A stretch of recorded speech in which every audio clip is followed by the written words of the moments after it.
I see a lot of people too frequently add too much or too little ingredients to their guacamole, which alters the flavor tremendously. There are a lot of many ways and different preferences people have when it comes to making guacamole, but this one's mine. First, you want to add the avocados, of course. According to an article written by Julia Clark, the perfect avocado for guacamole isn't too soft or too hard, just a little give, kind of like you see here. First thing you want to do is you want to make sure you get the little stem out inside the guacamole, and just cut it in half. Take the seed out, throw it away. Then you just want to take out the outside skin by using a spoon, scooping it all inside one bowl, like so.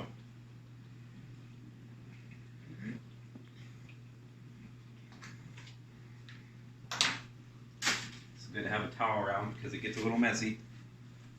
After that, I'm going to add the cilantro. Cilantro kind of looks like this. It's a good cilantro. You want to make sure to cut it up into small pieces because even though it's super small, it packs a lot of flavor. So you want to make sure to cut up super even, super finely, and then don't add too much. Just like that. After cilantro, you want to add the onion. Onion, unlike cilantro, doesn't pack that much flavor, so just kind of add, let's make sure it's super fine again, so it gets all evenly distributed throughout the guacamole. Add all that in there.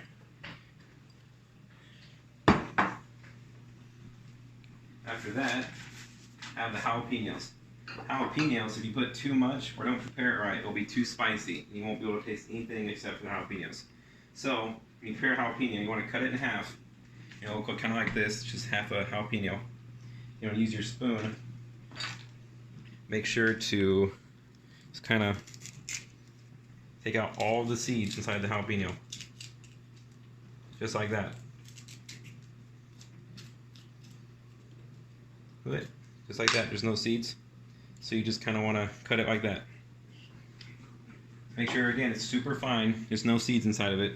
So when you put it in there, evenly distributes and it's not too spicy. After that, you want to add the lime. You can either cut an actual lime in half and then squeeze it out, or you can get a container of lime juice. This is real lime juice. And it tastes the same, but it's a lot easier to do.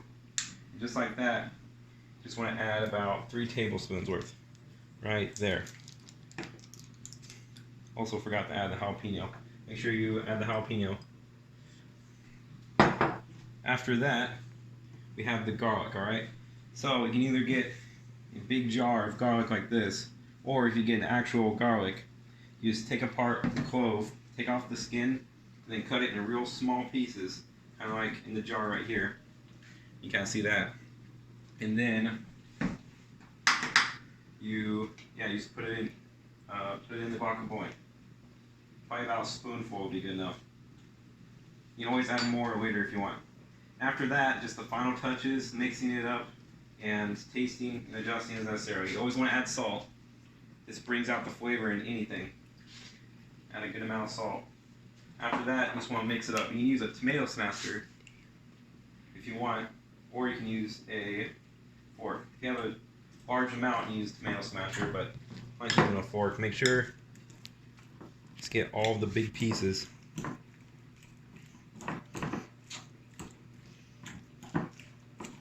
So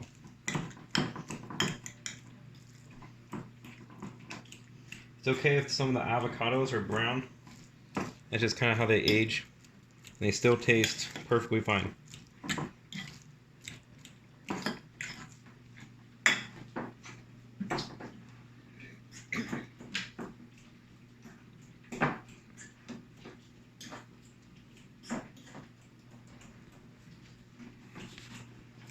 Well, after you make sure that all of the tomato chunks, or not the tomato chunks, the avocado chunks are perfect, good and all flattened out, just grab a chip,